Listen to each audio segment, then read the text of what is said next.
Hello, everybody. My name is Matthew Teitelbaum, and it's always my privilege and pleasure to say I am the Anne and Graham Gund Director of your Museum of Fine Arts. This is an important evening for us, and I want to thank you all for being here. You chose to be here, and that means a lot to us. You made a choice to join us tonight for our Deborah and Martin Hale Visiting Artist Lecture with, it doesn't say it in my notes, but the great Alan Michelson. Founded in 1870, the Museum of Fine Arts Boston stands on the historic homelands of the Massachusetts people, a site which has long served as a place of meeting and exchange among different nations. As a museum, we acknowledge the long history of the land we occupy today and seek ways to make Indigenous narratives more prominent in our galleries and in our programming. We can all learn more about the Massachusetts people who continue to be stewards of this land by visiting massachusettstribe.org. We're gathering to celebrate the opening day of the Knowledge Keepers, the inaugural Huntington Avenue Entrance Commission. It is a first for us to create a site-specific commissioned work for the front of our building. This is part of a broader initiative set out in our strategic plan that we did almost 10 years ago that said we should activate the front of our building with work by contemporary artists. It was a promise and a commitment we made, which we now keep. I'd like to start by thanking Deborah and Martin Hale for supporting contemporary art at the MFA. And Debbie, it's wonderful you're here tonight. The Knowledge Keepers is sponsored by the Richard K. Lubin Family Foundation. The project is also generously supported by the Museum Council Artist in Residency Program Fund, and additional support comes from the Carl and Ruth Shapiro Family Foundation, Laura and Tate Nielsen, an anonymous donor, and the Hilsinger Jansen Fund for Native American Art. I want to say with pride and pleasure that the project is produced in partnership with the Boston Public Art Triennial, a project that is launching in May of 2025, with many other institutions around Greater Boston participating. We are honored and thrilled to be part of the triennial. I see my great colleague Paul Haw here today, and he's part of that too. I'd like to acknowledge a team of MFA staff who have made this project possible under the leadership of co-curators, Ian Altavere, the Beale Family Chair of the Department of Contemporary Art, and Maria Tekenko, the Ellen McColgan Assistant Curator of Native American Art. I need to say, and I probably shouldn't say it, but it's great that Marina is here. She's on mat leave, and she came back just for this, so it's really great that you're here, Marina. I want to just note that in 1876, writing of a public monument in Washington, which was Thomas Ball's Emancipation Memorial, a sculpture that showed Abraham Lincoln standing above a young black man at the moment of his emancipation. The black man crouches below Abraham Lincoln. Writing of this memorial, the great 19th century leader and orator, Frederick Douglass, wrote, "The Negro here, though rising, is still on his knees and nude.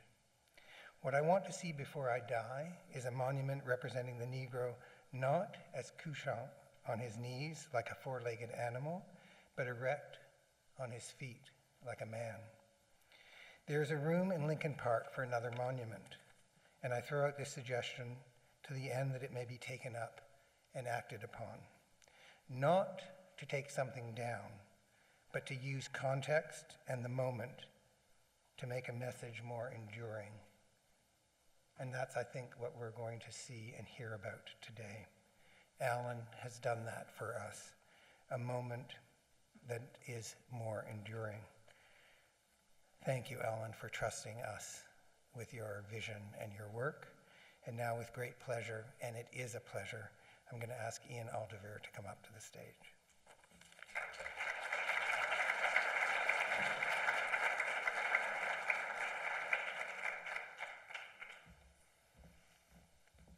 Good evening. I'm Ian Altavere, the Beale Family Chair of the MFA's Department of Contemporary Art. It's such a pleasure to be here, and I'm remembering a time only some 14 months ago when I arrived here in Boston to start my role here at the MFA, knowing one of the first things that I was meant to get down to work on was to think about sculptures for the front of this venerable building. My thanks go out to all of my colleagues, many of them are here in the room, for helping me along that journey, for their amazing assistance, for their great ideas, and for helping shepherd this incredible project in its inaugural year.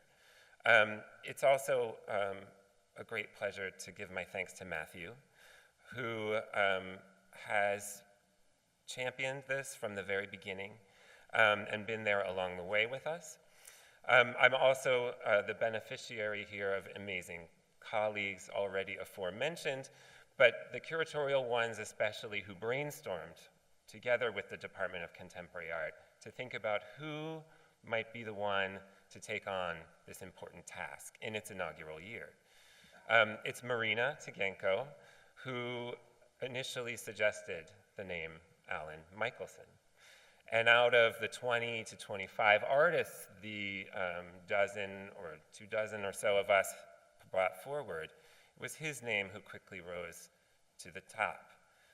In part because of his extraordinary practice to date, in part because we knew he had connections to Boston, and in part because we thought he was up to the challenge. So it's my great, great pleasure to introduce Alan, who is an internationally recognized New York-based artist, curator, writer, lecturer, and Mohawk member of the Six Nations of the Grand River. For some 40 years, he's been leading practitioner of a socially engaged and critically aware, site-specific art practice, grounded in local context and informed by the retrieval of repressed histories. Sourcing from both Indigenous and Western culture, he works in a varied range of media and materials, among them painting, sculpture, photography, sound, video, glass, stone. I think we can add bronze now to this list, right, Alan? He's also the recipient of several awards, including a National Endowment of the Arts Visual Artist Fellowship, a Native Arts and Cultures Foundation Artist Fellowship, and his work is in the permanent collection of the Whitney Museum of American Art, the National Gallery of Canada, the Smithsonian National Museum of the American Indian, and the Museum of Fine Arts, Boston. It is also Alan's connections to Boston that were very meaningful to us. While he was born in Buffalo, he moved to Boston with his family at an early age. He went to school nearby at Boston Latin. He also went to art school next door at the museum school, now Tufts School of the Museum of Fine Arts. And so this is a site which has engaged him, which has intrigued him, which has troubled him in some ways for many, many years now.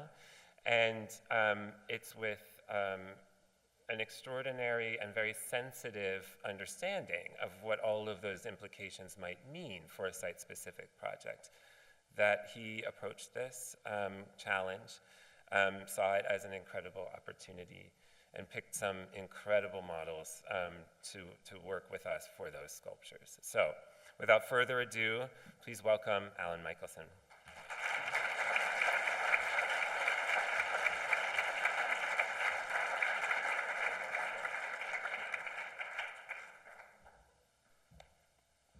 Well, thank you, Matthew, and thank you, Ian.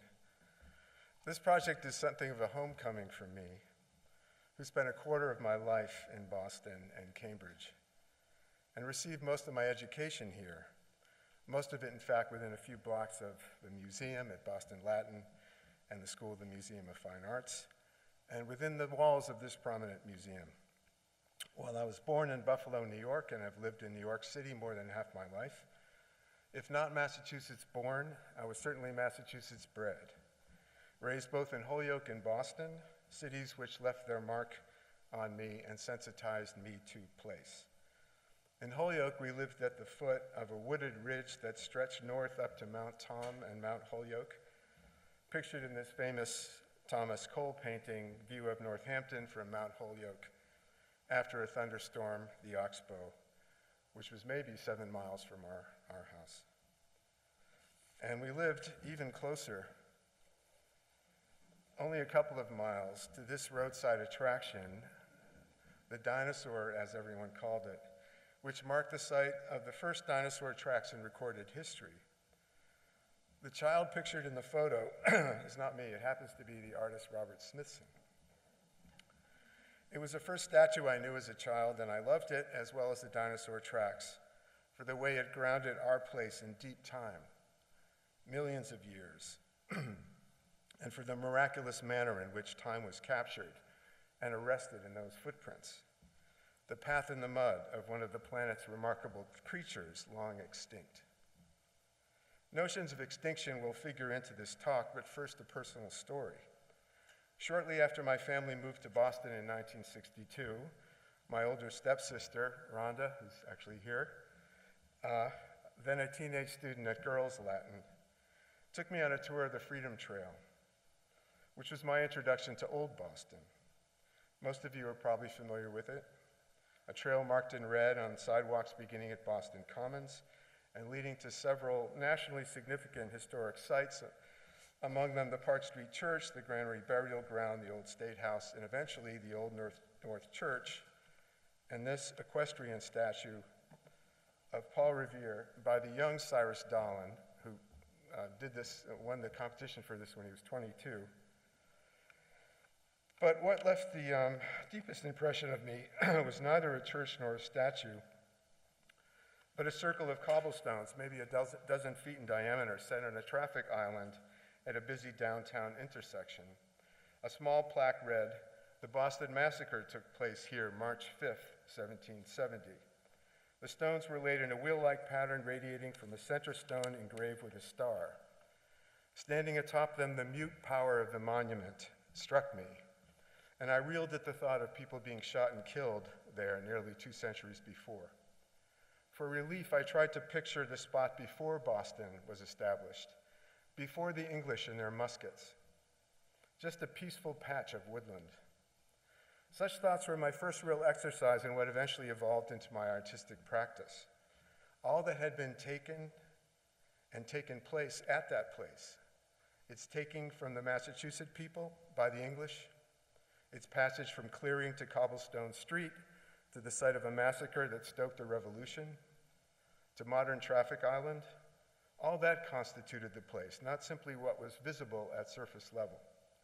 Absent was any reference to the site's deeper history as indigenous land, and absent that extended to virtually all of the monuments we toured. According to the Freedom Trail at the time anyways, local history began in 1630 with the founding of Boston by English Puritans.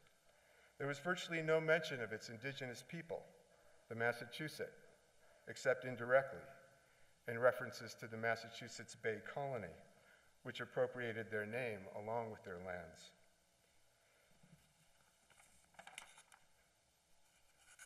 The present Freedom Trail may incorporate indigenous references, but in 1962, the only reference may have been on the bronze plaque on the base of the Anne Hutchinson statue, also by Cyrus Dallin, installed at the State House in 1915, which reads, "In memory of Anne Marbury Hutchinson, baptized at Alford, Lincolnshire, England, 20 July 1591, killed by the Indians. At Eastchester, New York, 1643, a courageous exponent of civil liberty and religious toleration." What this memorial remarkably leaves out is the fact that her persecution for her religious beliefs, her trials, banishment from the colony, and excommunication from her church was by Massachusetts colonial authorities. Instead of acknowledging the multiple wrongs perpetrated on her by their religious intolerance and misogyny at the time, the plaque text, in a stunning reversal, spins the history by commemorating her for her courage in defending her beliefs and displacing any villainy onto anonymous indigenous folk in the line, "Killed by Indians." Transported on the ships of Boston's Puritan founders was an invisible cargo, an export even more deadly than the invisible viruses that would decimate the indigenous populations ashore. And that was understandings of what land is and how it should be treated, and who people are and how they should be treated. Such understandings persist at the root of many of our present problems, political, social, economic, and environmental, which all seem to be converging in a series of bruising disasters. The understanding of land as thing, as asset, as an inanimate resource to divide, own, and exploit, to explore and claim as an entitlement with violence or manipulation, and the understanding of people as fixed in racial and social hierarchies, determining their entitlement to certain rights and privileges or their exclusion from the same, were the most dangerous cargo on those countless ships, because these were the doctrines that the people had absorbed, organized themselves around, and imposed here on an indigenous world with very different understandings and doctrines. For all their supposed devotion to their Christian religious beliefs, the Puritans of Boston, like the Pilgrims of Plymouth, were harsh colonizers, slaveholders who misinterpreted what they saw when they arrived here. They saw a wilderness lightly inhabited by savages and savage beasts, a providential, promised land ripe for the taking and improving, a narrative that would ultimately rationalize and justify the taking of a continent and the devastation of its indigenous peoples. It's a narrative that has been handed down from generation to generation and disseminated for over 400 years through oral transmission, newspapers, documents, policy, and various forms of art, marketing, and entertainment, including novels, illustrations, painting, sculpture, cinema, advertising, tourist attractions, postcards, spectacles like Buffalo Bill's Wild West, theme parks like Disneyland, and through the adoption of distorted images of Native people to sell products or as mascots. My first public artwork was a temporary site-specific sculptural installation for the Public Art Fund called Earth's Eye, whose title I borrowed from Henry Thoreau's poetic description of ponds in Walden. It was installed in a pocket park in Lower Manhattan that was the former site of the Collect, a pond that fell victim to colonial industry. Once the locus of freshwater, fishing, and feasting by the Lenape, as evidenced by a monumental shell midden located on its western banks, now Tribeca, the deep, spring-fed pond and its marshes supported numerous species of plant and animal life.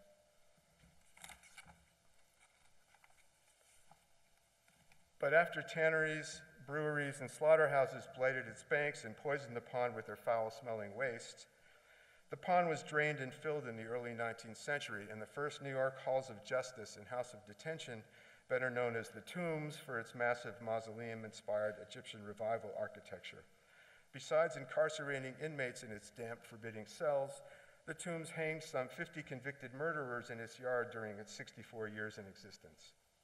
The Tombs moniker stuck to its 3 successors on or around its spot, and presumably will to its 4th, the new high-rise jail, now under construction, dubbed the Jail Scraper by the Chinatown community who futilely opposed the project. I had access to a pond on Staten Island and started taking plaster casts of its muddy banks, capturing the tracks of a heron, but also broken glass and other trash. I later cast objects related to the Collect's history, like oyster shells, reeds, deer tracks, corn, antique ice skates, and an anchor. From these molds, I cast 40 concrete wedges and installed them in the park in the shape of the pond as a memorial. Earth's Eye was my first piece that attempted to mark and represent an unthinkable absence, that of an indigenous pond and the life it sustained for millennia, destroyed and erased by 200 years of colonialism. In 2012, I won a competition to create a permanent public monument honoring the Native nations of Virginia, to be installed on the grounds of the Capitol in Richmond, a Capitol designed by founding father, statesman, president, and slave owner Thomas Jefferson, which he based on the design of the Maison Carrée, a first-century Roman temple in southern France. It was a loaded site, made the more so by the presence of statues of figures associated with white supremacy and the Confederacy, and by the fact that Richmond was its capital during the Civil War. Monuments are time-bound and historical. That's their main purpose, to preserve in memory noteworthy people and events from the past into the future. And they are ideological, expressive of the biases and socio-political perspectives of their times. But unfortunately, as times change, monuments do not. So are sometimes experienced as anachronistic or worse, as hateful or offensive. And as times change, some people, like monuments, do not. Rather, they resist and refuse change they find threatening or alien to their conceptions of the world. In our present time of change, historically marginalized groups, including women and people of color, absent or misrepresented in public monuments for decades, are demanding representation, and representation by their own. They are also demanding the removal of monuments that offend and the replacement with monuments of a very different cast and character. We've seen a lot of this conflict in recent years, passionate enough to spill into the streets and take the form of vandalism or destruction. These proxy attacks used to be called iconoclasm when applied to the destruction of icons for religious reasons. Targeted statues have been spontaneously defaced with paint and graffiti, decapitated, hauled down with ropes, and officially removed by legislation as well as by crane. Following the 2017 clashes in Charlottesville, then President Trump presciently observed, "So this week it's Robert E. Lee. I wonder, is it George Washington next week? Thomas Jefferson the week after? Where does it stop?" The short answer is that it doesn't stop. Not until America contends not only with its history of slavery, but it's also its history of indigenous dispossession and genocide. Both Washington and Jefferson not only enslaved, but waged war against indigenous nations to dispossess them of their homelands. While I was working on my commission, which was dedicated at the Capitol by Governor Northam in 2018, I toured Richmond's Monument Avenue, which at the time featured these 5 large monuments commemorating Confederate heroes, including Robert E. Lee. And I'm sure you're all familiar with this image of the removal of the Lee statue in 2021 following weeks of protest at the site. Fortunately, all the Confederate statues have been removed. For the Virginia Indian Tribute, I wanted to create an indigenous space at the Capitol. In my research, I turned up this image of a large deerskin object embroidered with tiny snail shells, likely a gift from Powhatan to King James in 1608, along with a pair of his used moccasins. When I looked closely at the embroidered circles, which may represent a map of the tribes of the Powhatan Confederacy, I noticed that they were sewn in spirals. Spirals are a form prevalent in indigenous design and also in the growth pattern of nature, as are circles in indigenous culture. The site I had to work with was on a slope, so I envisioned an earthwork monument that would involve cutting and filling and invite movement along a spiraling path that would climb and then descend to a center with a fountain. I wanted it to be a site where people could relax and gather, so I conceived of a continuous stone wall with over 350 continuous feet of seating along the path. As the project developed, with the help of my team of local architects and engineers, I gradually filled in the details, such as paving the path with an aggregate containing pebbles from local rivers, and landscaping its borders with all indigenous plants. For the walls, I selected a warm-colored stone, indigenous stone quarried from our former Mohawk homelands, and I selected a green stone for the top of the fountain.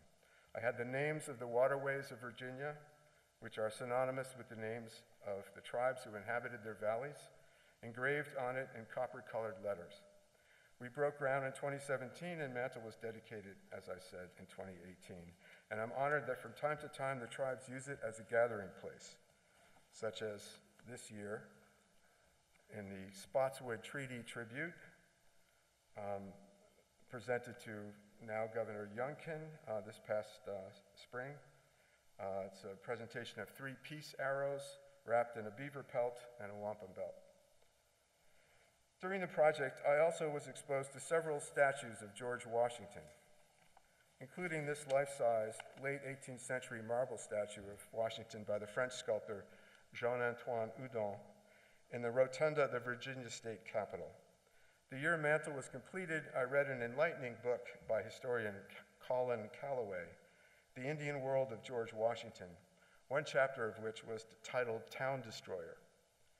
Washington was known to my Haudenosaunee ancestors as Haudenosaunee, which translates into Town Destroyer, a title he inherited from a murderous Virginia militia colonel ancestor, but one he earned by launching a brutal scorched earth invasion of our extensive homelands, of which more than 80% of present-day New York State is comprised. In his orders to campaign leader Major General John Sullivan, by the way, after whom Sullivan Street in Manhattan is named, he wrote,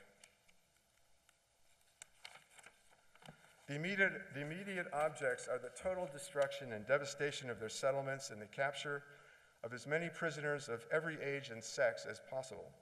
It will be essential to ruin their crops now in the ground and prevent their planting more.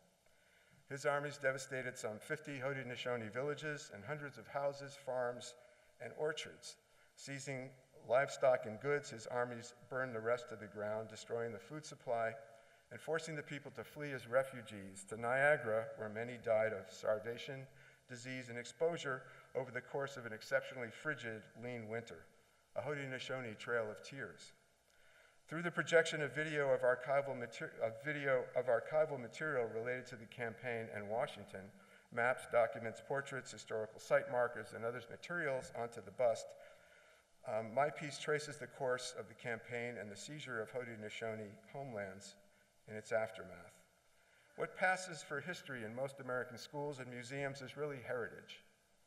Not what was, but what was wished about what was, sanitized and distorted. Nativist history is a far cry from native history.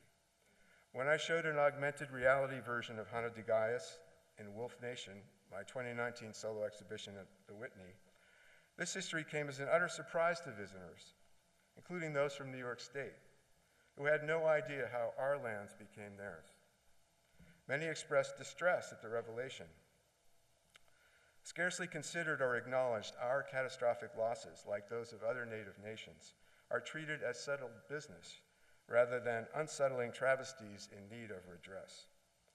White supremacy, grounded in the papal doctrine of discovery, the absurd claim by European Christians and their American descendants that they were more entitled to our lands than we were, was the rationale for dispossession. It is an ideology that has been so thoroughly internalized that it has never prompted a proper reckoning. Its devastating history has been papered over with myth. I'm going to show you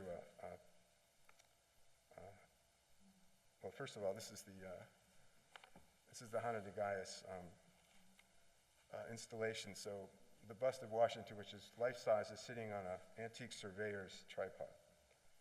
And this is the video. I'm not sure if I have to.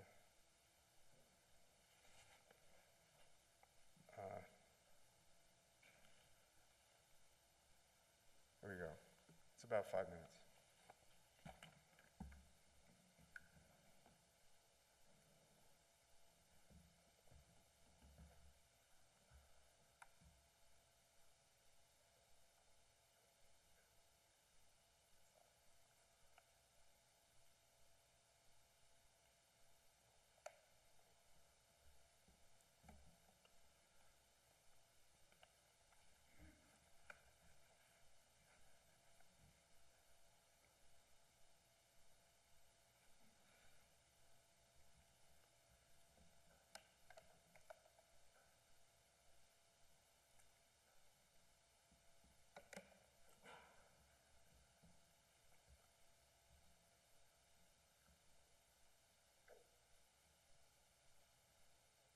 Those are his orders.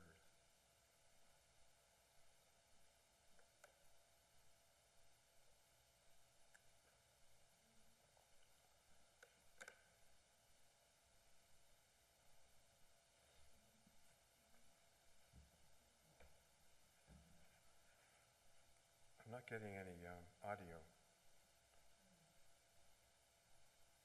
Is there a way to get it? Ian? No?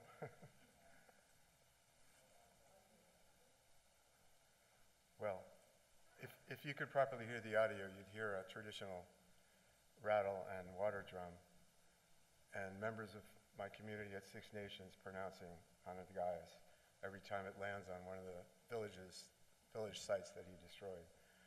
The 150th anniversary of this was celebrated by New York State with these historical markers, basically celebrating the invasion and dispossession. It's better with audio.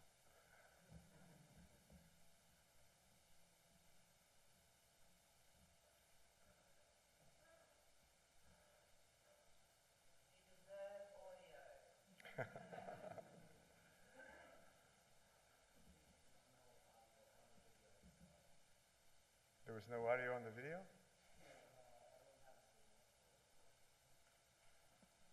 Okay, well, just a minute. Huntington. That's the battle map, so I'm basically tracing the path of the armies.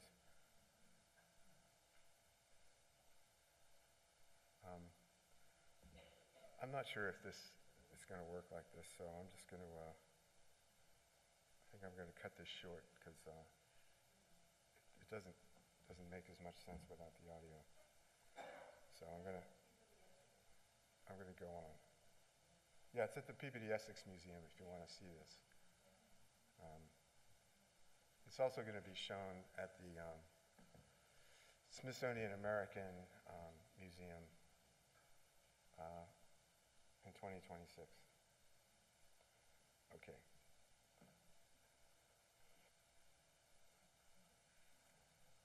This image of a native man holding a bow and arrow, naked except for a bunch of leaves, with a banner above him which reads, "Come over and help us," was the original seal of the Massachusetts Bay Colony and used from 1629 until 1686. On the right is the present seal of the Commonwealth, drawn by Edmund H. Garrett and adopted in 1900. And in the middle is Thomas Littleshell III, an Anishinaabe chief from the West, whose likeness was the model for the seal. It's glaringly clear how inappropriate and inaccurate both the rude image and the banner text are, given that help was the last thing that the colony had to give to the Massachusetts, and that no Massachusetts native would ever be begging for more English colonists to come over and, quote, help.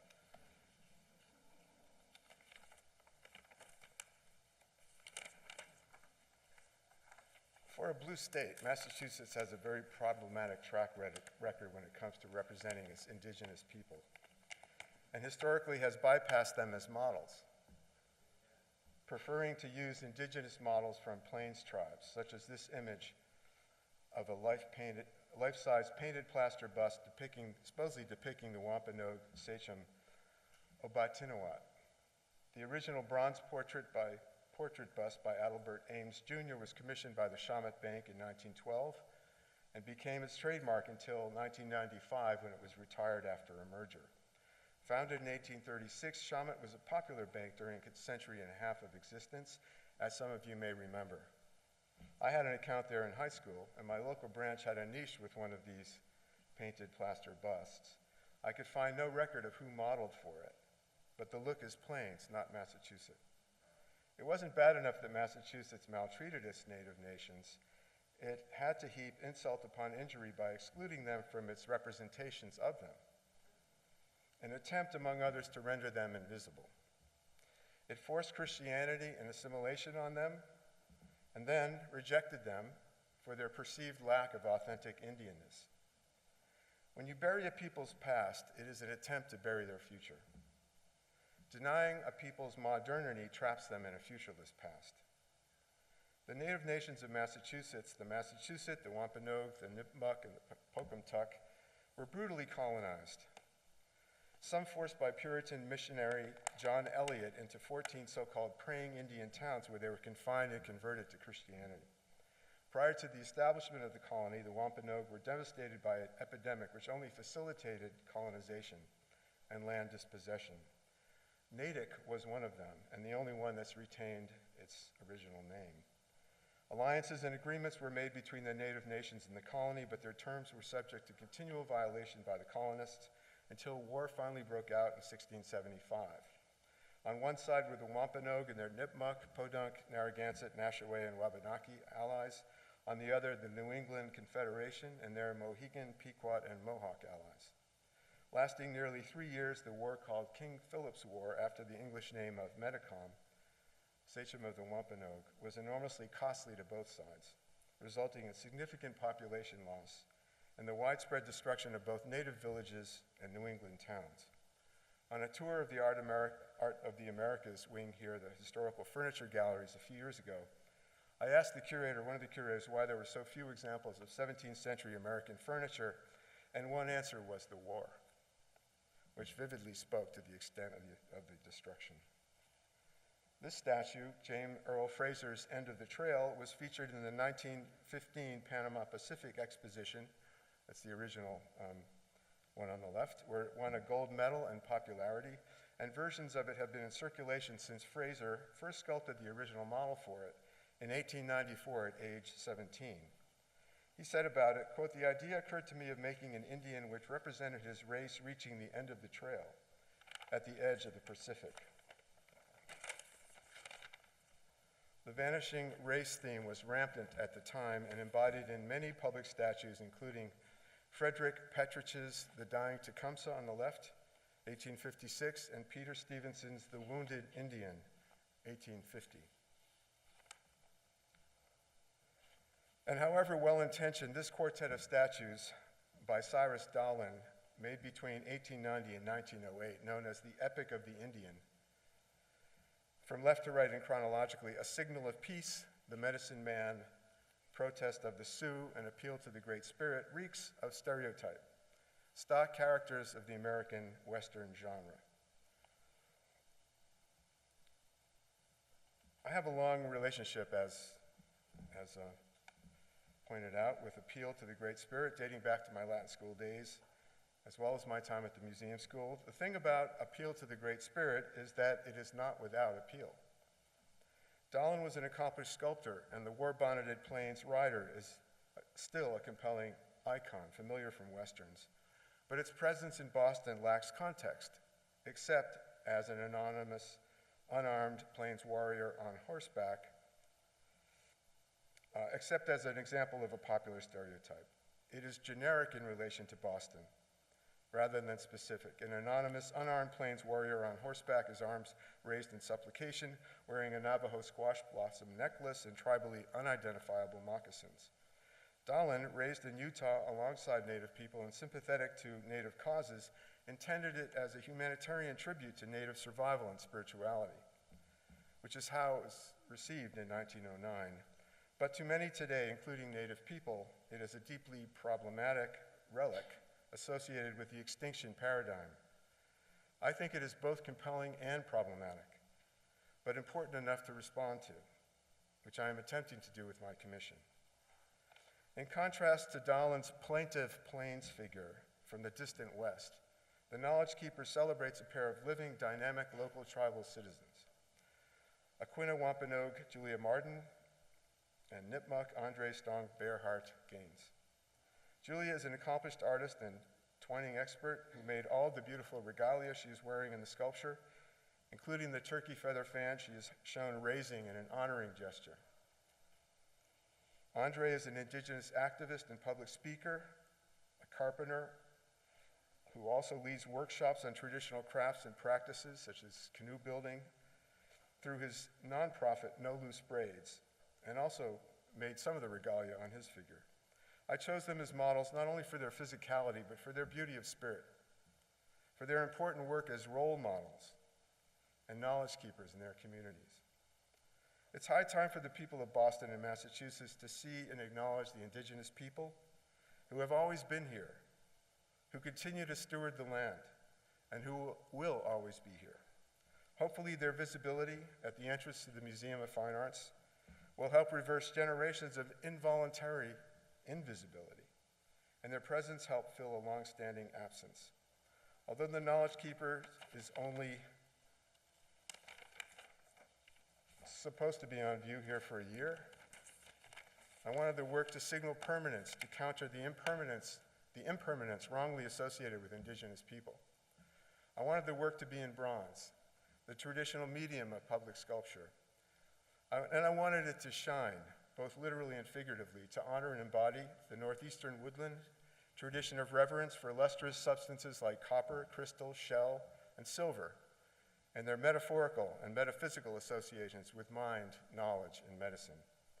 From the mid-17th century into the 19th, silver objects were traded and gifted to northeastern woodland nations by European fur traders and colonial authorities as a symbol of friendship and alliance between equals.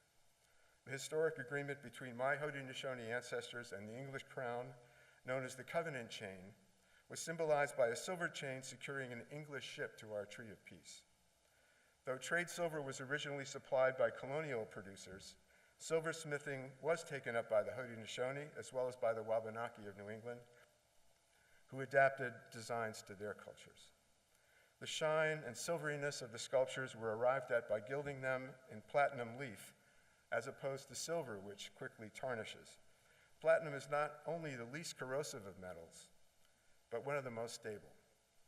Naturally occurring in alluvial deposits, platinum was first used by pre-Columbian South American natives from the Choco region of Colombia, a hemispheric link, and now is used in advanced electronics and spacecraft.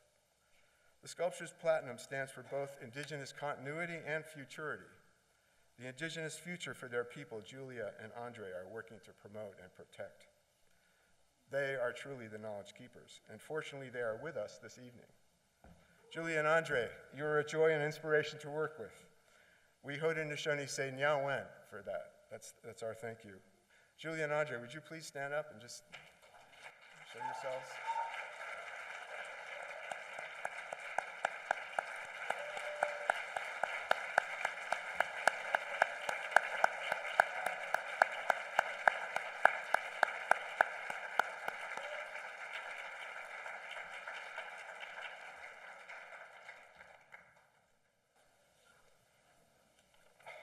I'm going to show as the last slide, two clips of the installation of these sculptures this morning.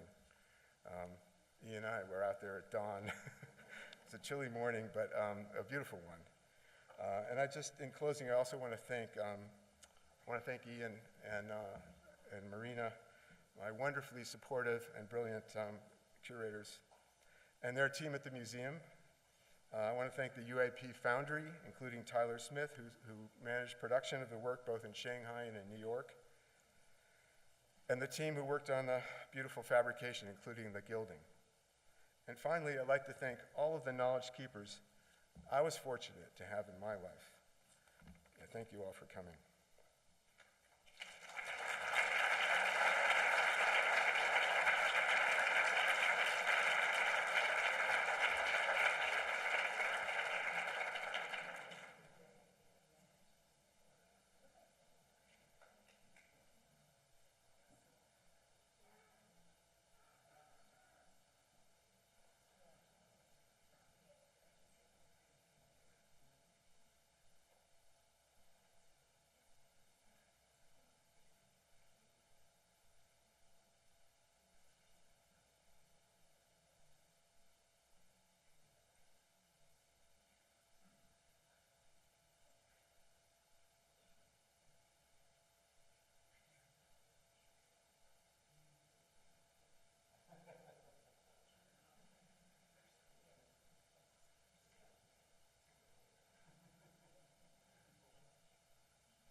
So 3 thank yous just to end the evening. The first, to all of you for spending the evening with us. The most important thing a museum does is create an audience, and the most important thing we can do for you is encourage you to be engaged citizens, and I hope by your presence today you're expressing that desire, and it's so wonderful to see you here. Second thank you is to Ian and Marina, curators, thoughtful, imaginative, brave, and also caring. That is the job description of a curator, and I want to say to both of you,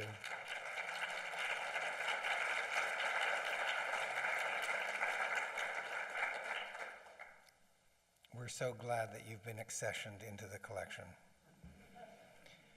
And lastly, to Alan, I think that artists have the great potential for all of us to allow us to think of things in new ways, to give us language to approach issues in our communities and in our lives, and give us symbols and images that can inspire us.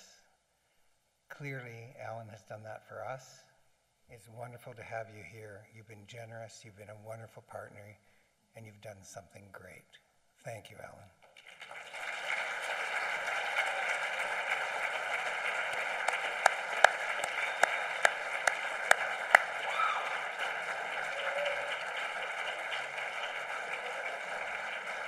Thanks, everybody.